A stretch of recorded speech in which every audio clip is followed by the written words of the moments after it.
on my hand and I was looking at this hummingbird. I could feel these little scratchy feet, and I'm looking down.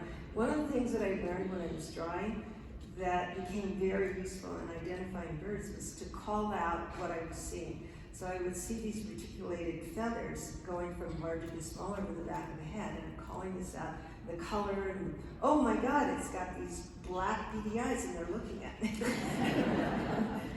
And all of this thing, and I couldn't help myself. I said, "You're so beautiful," and it didn't move off. I didn't scare it away with my talking to it.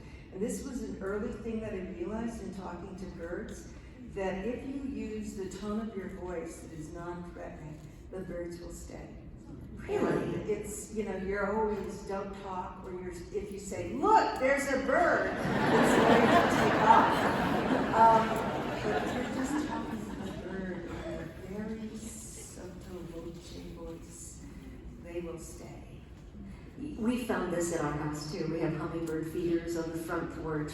And especially during COVID, one of the most wonderful things was to take a cocktail at sunset and watch the sunset over the mountains and watch the birds. But you're right. Did you ever try it? No, but I want to. I had friends come over and they said, "You're so lucky." They said, "Here, you take the feeder."